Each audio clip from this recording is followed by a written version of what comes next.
السلام علیکم ورحمۃ اللہ وبرکاتہ نحمدہ ونصلی علی رسولہ الکریم اما بعد الحمدللہ مدینہ کی میں نے کئی ویڈیوز آپ کو بھیجی سعودی عرب کی. آج اس میں سے ایک اہم ویڈیو ہے مسجد نبوی کے بارے میں، جس میں انشاءاللہ میں آپ کو مسجد نبوی اندر سے دکھاؤں گا، اس کے جو خاص حصے ہیں وہ دکھاؤں گا، اور ساتھ ساتھ میں مختصر سی تاریخ پہلے میں آپ کے سامنے اس کی رکھ دوں. آپ جانتے ہیں اللہ کے نبی صلی اللہ علیہ وسلم جب مدینہ تشریف لائے تو آنے کے بعد سب سے پہلا کام آپ نے یہ کیا تھا کہ مسجد کی تعمیر رکھی تھی. یہ مسجد جو اس وقت انصاری 2 بچوں کے پاس تھی، یتیم بچوں کے پاس تھی، اللہ کے نبی صلی اللہ علیہ وسلم کو ان لوگوں نے ویسے ہی دینا چاہا تو آپ نے ارشاد فرمایا کہ نہیں، اس کی قیمت مجھے بتاؤ، میں قیمت ادا کر ہی اسے مسجد بناؤں گا. اس دور کے اندر کچھ قیمت ادا کرنے کے بعد اس مسجد کو تعمیر کیا گیا. شروعات کے اندر یہ مسجد بہت چھوٹی سی تھی. مسجد کے پاس میں 2 کمرے اللہ کے نبی صلی اللہ علیہ وسلم کی 2 بیویوں کے بنائے گئے، جس میں پہلا کمرہ جو آج موجود بھی ہے حضرت عائشہ صدیقہ رضی اللہ تعالیٰ عنہ کا کمرہ. اس مسجد کی کئی مرتبہ توسیع ہوئی. سب سے پہلی توسیع سن 7 ہجری کے اندر خود اللہ کے نبی صلی اللہ علیہ وسلم نے کروائی، جب صحابہ کی تعداد بہت بڑھ گئی. اس وقت اس کی جو مساحت یعنی جو ٹوٹل ایریا تھا وہ 1050 اسکوائر میٹر تھا. اس کے بعد 17 ہجری کے اندر عمر ابن خطاب رضی اللہ تعالیٰ نے اس کی توسیع کی تو اس وقت اس کی جو ایریا تھا وہ 3575 اسکوائر میٹر ہو گیا تھا. اس کے بعد حضرت عثمان غنی رضی اللہ تعالیٰ عنہ کے زمانے میں سن 29 ہجری کے اندر اس کی دوبارہ توسیع کی گئی، 4071 اسکوائر میٹر کا حصہ ہو گیا تھا. ایک بڑی توسیع حضرت عمر ابن عبدالعزیز کے زمانے کے اندر ہوئی، جس وقت اس کی جو ٹوٹل جگہ تھی 6440 اسکوائر میٹر ہو گئی تھی. اس کے بعد سن 161 ہجری کے اندر محمد ابن منصور نے اس کو دوبارہ توسیع کی، 8890 اسکوائر میٹر اس وقت یہ مسجد ہو چکی تھی. اس نے اس مسجد کے اندر نقش و نگار کا بھی کام کیا، مسجد کو خوبصورت بنایا. اس کے بعد سلطان عبد المجید کے زمانے کے اندر سب سے بڑی توسیع جو ہوئی سلطان عبد المجید کے زمانے کے اندر سر 1265 ہجری کے اندر، اس وقت یہ مسجد تقریباً 10,303 اسکوائر میٹر میں ہو چکی تھی. یہی وہ عبد المجید خان جس کی حکومت کے درمیان میں یہاں پر گنبد خضرا بنایا گیا. جو گنبد آج ہم لوگ دیکھتے ہیں مشہور ہے، ہم لوگ اسے جانتے ہیں، فوٹوز وغیرہ کے اندر آپ لوگ دیکھتے ہوں گے گنبد خضرا جسے کہا جاتا ہے، وہ عبد المجید خان کے زمانے میں بنایا گیا. اس کے بعد ایک توسیع 1368 ہجری کے اندر ملک عبدالعزیز کے زمانے میں ہوئی، جس وقت یہ مسجد 16,327 اسکوائر میٹر کے اندر پھیل چکی تھی. سب سے بڑی توسیع جو اس مسجد کی ہوئی، جو آج آخری توسیع ہمارے سامنے ہے، وہ ملک فہد کے دور کی ہے.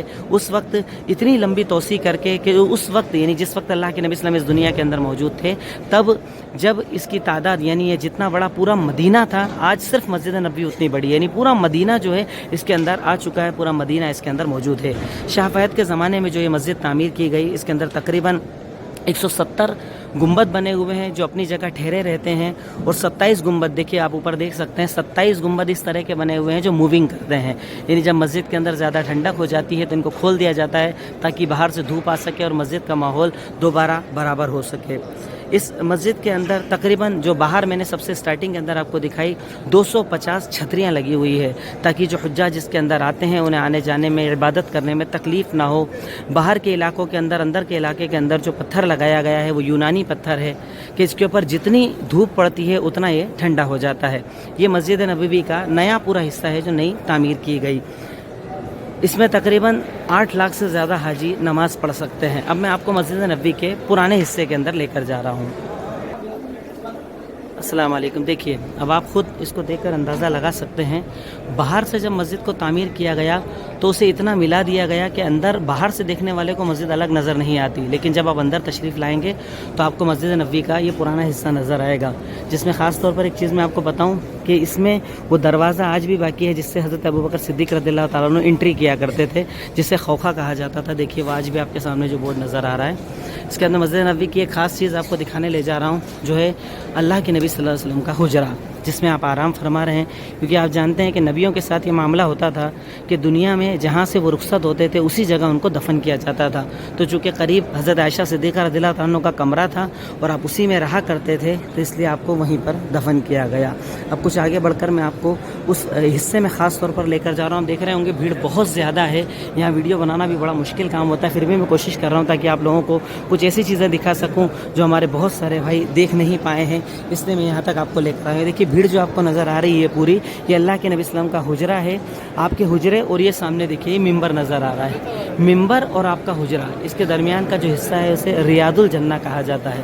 یعنی اس کے اندر نماز پڑھنا مطلب جنت کی کیاری میں نماز پڑھنا. میں کچھ آگے بڑھ کر آپ کو ڈیٹیل دیتا ہوں. دیکھیے اب آپ کے سامنے جو یہ ممبر نظر آ رہا ہے یہ اللہ کے نبی صلی اللہ علیہ وسلم کے دور سے اسی جگہ منسوب کیا گیا ممبر ہے۔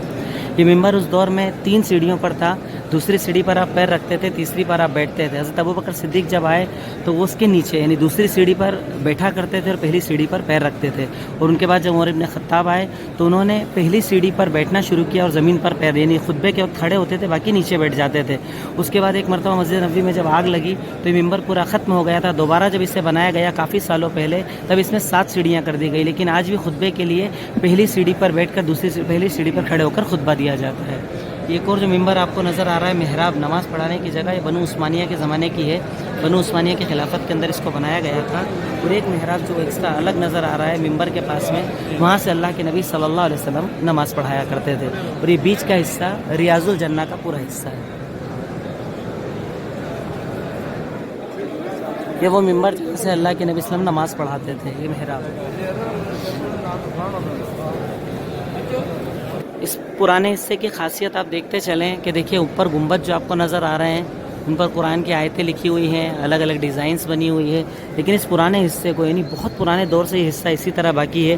اس حصے کے اندر کئی صحابہ کرام کے اس وقت مکان ہوا کرتے تھے، کئی اور چیزیں ہوا کرتی تھی، کئی اور تاریخی چیزیں یہاں پر موجود ہیں، لیکن اب وہ چونکہ اس کے نشانات بھی ختم ہو چکے ہیں۔ اب میں آگے بڑھ کر ہم لوگ انشاءاللہ میں اللہ کے نبی صلی اللہ علیہ وسلم کا وہ حجرہ کا اگلا حصہ آپ کو دکھانے والا ہوں جہاں سے سلام پڑھا جاتا ہے۔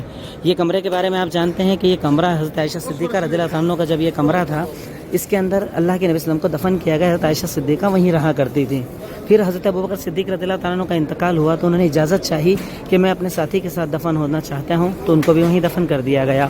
اس کے بعد حضرت عمر بن خطاب رضی اللہ عنہ کو جب خنجر مارا گیا تو انہوں نے حضرت عائشہ سے اجازت چاہی کہ چونکہ حضرت عائشہ نے کہا تھا کہ اس جگہ میں دفن ہوں گی، یعنی 3 کی جگہ تھی، اب میں وہاں دفن ہوں گی، تو اجازت چاہی کہ میں اپنے ساتھیوں کے ساتھ دفن ہونا چاہتا ہوں۔ حضرت عائشہ صدیقہ نے انہیں اجازت دے دی کہ آپ دفن ہو جائیے۔ تو آج بھی اس روم کے اندر، اس کمرے کے اندر اللہ کے نبی صلی اللہ علیہ وسلم کے ساتھ حضرت ابوبکر صدیق، حضرت عمر بن خطاب رضی اللہ تعالیٰ عنہ دفن کیے گئے، وہیں پر آپ لوگ آرام فرما رہے ہیں۔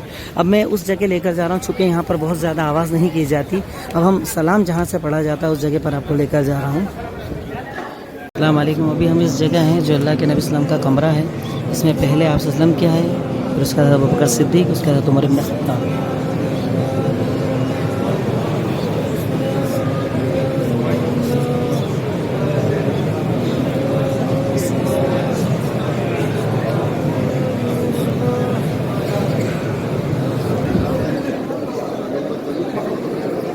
پورے کمرے سے ہم لوگ ہوتے ہوئے گزرے ہیں، اور اس کے بعد جب ہم باہر آتے ہیں تو سامنے ہمارے بقیع قبرستان نظر آتا ہے۔ آپ جانتے ہیں میں نے بقیع کے بارے میں بتایا کہ خود اللہ کے نبی صلی اللہ علیہ وسلم اس کی زیارت کرنے آیا کرتے تھے، اللہ کے نبی صلی اللہ علیہ وسلم وہاں جایا کرتے تھے۔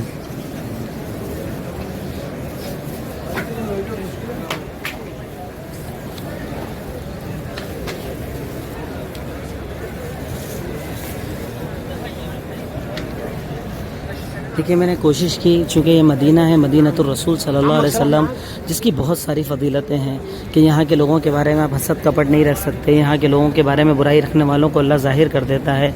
اللہ رب العالمین نے یہاں فتنوں سے لوگوں کو محفوظ کیا، یہاں فتنہ کبھی داخل نہیں ہوگا، طاعون داخل نہیں ہوگا۔ اللہ کے نبی صلی اللہ علیہ وسلم کی یہاں بے پناہ دعائیں ہیں جس کو اللہ رب العالمین نے قبول کیا، اور اس کے نتیجے میں اللہ تعالیٰ ہر چیز کو کہتا ہے۔ تو بنیادی طور پر میں نے کوشش کی کہ آپ کے سامنے ان چیزوں کو رکھوں، ذکر کروں، کوشش کی اللہ رب العالمین ہمارے کہے گئے کو قبول فرمائے، اللہ تعالیٰ ہمارے اس عمل کو قبول فرمائے۔ اور میرے ویڈیو بنانے کا بھی خاص مقصد تھا، مقصد صرف اتنا تھا کہ دیکھیے کئی ایسے بھائی ہیں جو ہمارے یہاں پر آئے نہیں ہیں، ان کی طاقت ہی نہیں ہے کہ وہ یہاں تک آ پائیں۔ میرا مقصد ہے کہ وہ ان چیزوں کو دیکھیں تاکہ ان کے دل کے اندر بھی یہ محبت پیدا ہو، ان کے دل کے اندر بھی آگے آنے کی طلب پیدا ہو۔ اور دوسرا مقصد یہ تھا کہ کئی ایسے بھائی ہیں جو پیسہ ہونے کے باوجود ایسی جگہوں پر نہیں آتے تو ان کے دل کے اندر طلب لگ جائے کہ ہمیں آنا چاہیے۔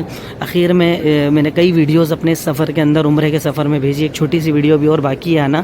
باقی جو بھی چیزیں میں نے بھیجی اللہ تعالیٰ بہتر جانتا ہے کہ میرے دل کے اندر کوئی ریاکاری نہیں تھی، صرف ارادہ یہ تھا کہ لوگوں تک حق کو پہنچایا جائے، اچھی تاریخی چیزیں انہیں دکھائی جائے، کیونکہ ویڈیوز اور نہ جانے کتنی حرام چیز ویڈیو پر ہم تو دیکھتے ہی رہتے ہیں، کچھ حلال چیزیں ہمارے سامنے آئے۔ یہاں ہم نے دیکھا ہر قسم کے لوگوں کو، اس میں الگ الگ رنگ ہے، الگ الگ شکلیں ہیں، ہائٹ ہے، پر سب ایک محبت کے ساتھ یہاں پر ایک عمل کرتے ہیں۔ اللہ رب العالمین اسے اتحاد سے ہمیں آگے رہنے کی بھی توفیق عطا فرمائے. یہ مسجد نبوی کا پرانا حصہ میں دوبارہ آپ کو دکھاتے ہوئے اپنی بات ختم کروں گا انشاءاللہ. اور اخیر میں عبدالحمید مدنی آپ لوگوں سے بھی دعائیں چاہتا ہوں کہ رمضان کے اس مہینے میں خاص اپنی دعاؤں میں مجھے بھی شریک رکھیں اور میرے لیے بھی دعا کریں کہ اللہ رب العالمین میری بھی مغفرت فرما دے, جنت الفردوس کا فیصلہ کر دے اور کچھ ایسے عمل کروا لے جس سے اللہ رب العالمین راضی ہو جائے. السلام علیکم ورحمۃ اللہ وبرکاتہ.